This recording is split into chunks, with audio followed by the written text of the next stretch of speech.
Since I was elementary, ranas ko ang kahirapan. Yung tipong papasok ka ng school, wala kang baon. Tapos uuwi ka ng bahay sa lunch, walang naka-prepare na food para sa akin. Sa amin ng kuya ko, kami pa mismo ang gagawa ng paraan kung paano kami makakakain. Like, mangunguha kami ng vegetable sa likod bahay. Tapos si kuya ko ang magluluto. Lahat ng hirap naranasan ko na simula ng mga bata pa lang kami. Lahat ng gawaing bahay ginagawa ko. Ang maglaba, maghugas ng plato at magwalis. Naranasan ko na rin ang manemot. Ito yung pupunta ka sa bagong ani na palayan. Tapos yung mga laglag na tira-tirang palay ay lilimutin namin. Then, ibebenta namin siya sa gilingan o rice mill para may dagdag kami sa pambili ng bigas at pambaon sa school. Sobrang hirap ng buhay dati. Naalala ko pa nun, kapag nagkakaroon ako ng refund, hanap ko agad ang parents ko sa house namin. Tapos kapag nalaman kong nasa palayan sila, pinupuntahan ko pa sila para ipagmalaki at ipakita sa kanila na, "Ma, Pa, ay may ribbon ako." Daig ko si kuya. Tapos naranasan ko din na magdala ng 1 taong gulang na kapatid sa loob ng school classroom. Ginawa ko yun kasi sabi ng teacher ko na kaysa umabsent ako dahil sa pag-aalaga ng kapatid ko, ay dalhin ko na lang daw ang kapatid ko. Pagdating sa graduation ng elementary, sobrang saya ko kasi nalampasan ko ang unang pagsubok sa pagtupad ng aking mga pangarap.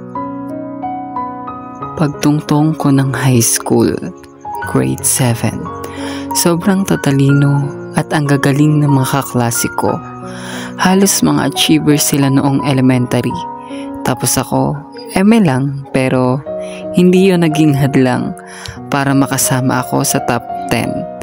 Dito ko rin naranasan ang pag-iyak. Dahil syempre, di talaga natin may iwasan ang magkaroon tayo ng kaklase na kulang sa pansin. Charuz, hahaha. Dito ko rin naranasan na yung lahat ng classmate ko nagre-recess tapos ako tamang upo lang sa gilid. Buti na lang, with the help of my one teacher, Ma'am Miranda, napasama ako sa feeding program and also Rotary Club. So, ang Rotary Club po is an organization na naghe-help sa mga student na may pangangailangan. But that days po ay, ang tema po nila ay pamasahe mo, sagot ko. Sobrang laki po ng tulong nito sa akin at maging sa aking pamilya.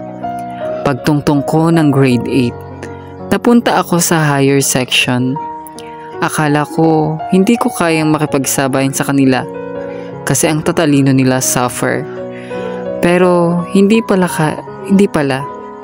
Kaya ko pala. Nagtapos ako ng grade 8 na with honor. And dito rin ako nag-start ng pagwo-work sa isang sari-sari store. Hindi man gaanong kalakihan ng kita, pero big help na din yun para malas ang gastos ng parents ko, sa akin at sa kuya ko. Wala pa ako sa exciting part pero malayo na. Pagtungtong ko ng grade 9 to 10, sa di ko inaasahan, pinarangalan ako bilang with high honor. Akala ko sa sarili ko noon, hindi ko yun kaya, pero kaya ko pala. Tapos nung paparating na, ang pinaka-iintay ko ang moving up. Bumili na ang bagong shoes si mother para may masuot ako. Tapos biglang na postponed because of COVID-19. Sobrang naiyak ako kasi syempre first time at pinaghandaan mo na, tapos hindi matutuloy. Pagtungtong ko ng senior high, dito ako sobrang nahirapan kasi dahil sa COVID-19, naging modular ang aming pag-aaral. Wala akong cellphone, kaya sobra akong nahirapan magsagot ng module kasi Mahirap magsagot ng module nang hindi mo alam ang isasagot mo kasi hindi pa siya natuturo ng aming teacher. Mas swerte ka na nga kapag may ka-chats ka na pang search sa lahat ng katanungan na meron ang modules mo. Tapos pinagsabay ko din ang pag-aaral at pagtatrabaho sa isang milk tea shop, kaya sobrang nahirapan din ako sa part na minahal ko siya tapos di niya ako mahal. Joke! Charez!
Zero yun.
Pagtungtong ko ng kolehiyo, dito ako napatanong sa sarili ko na, "Hi, kamusta ka?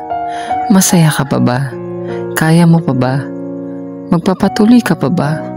Kasi simula nang tumutong ka ng kolehiyo, alam ko na sobrang saya mo dahil sa 3 magkakapatid, ikaw pa lang ang unang nakaapak sa kolehiyo. Alam ko ngayon ay pagod ka na dahil sa sunod-sunod na activities na ibinibigay sa iyo ng inyong mga professor.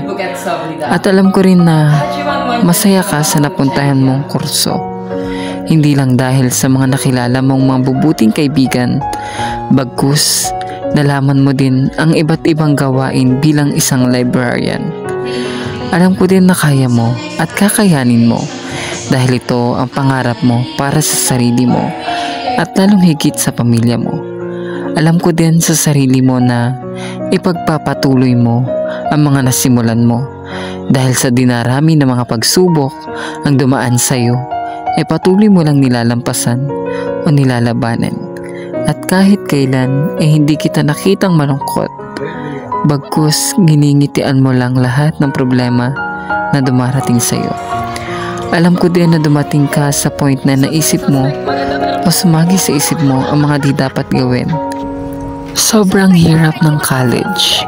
Dito ko naranasan ang pag-iyak ng sobra-sobra. Kasi muntik na akong hindi makatake ng midterm at final exam dahil sa financial problem. Buti na lang, I have a friends na handang tumulong for me. Super thankful ako sa kanila.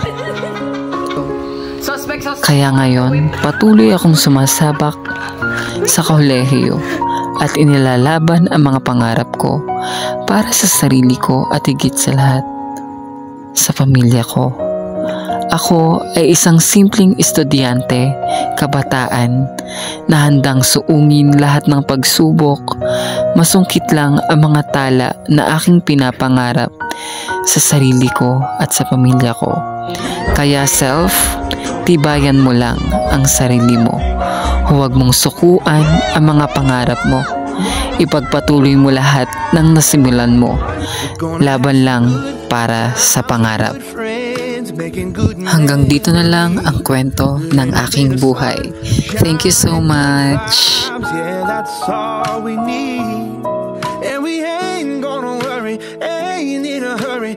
Everything is going our way. We're gonna have some good times with good friends, making good memories.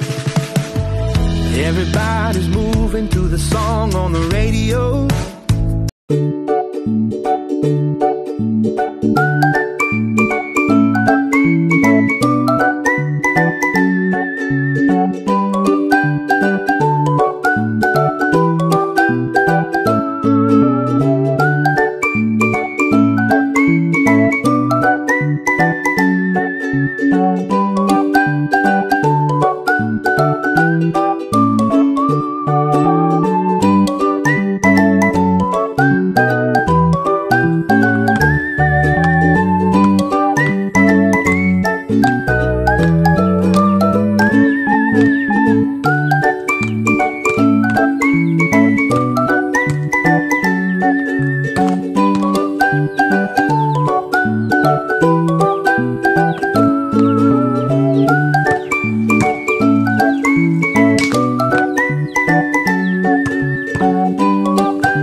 Makipaglangit lupa ng walang daya. Mata sa mata, bibig sa bibig, maingay na tayo ng dalawa. Nakadinig, nagtatawang, umitlip sa kama. Pero ba't wala ka na pagsapit ng umaga?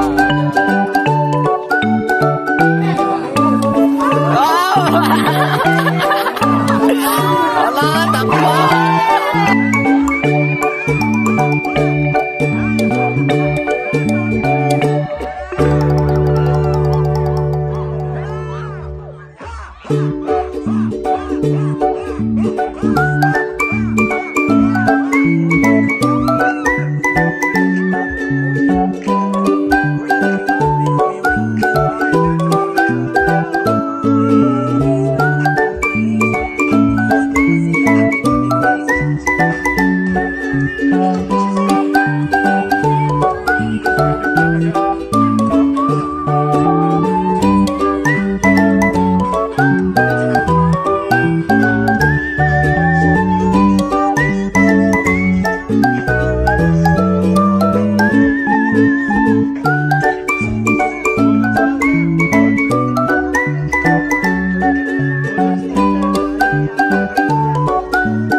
Ang saya ay nawala na, sa iba ika'y sumama. Mga pangakong binitawan, bakit mo ako iniwan? Ating mga alaala, sana'y di na maalala. Sana ay masaya ka sa piling mo yan. 'Cause I wanna see you happy. Kaya ikaw akong one and only. Nagkapasay luha ko, babe. Kaya ikaw lang ako ang baby. 'Cause I wanna see you happy. 'Cause I wanna be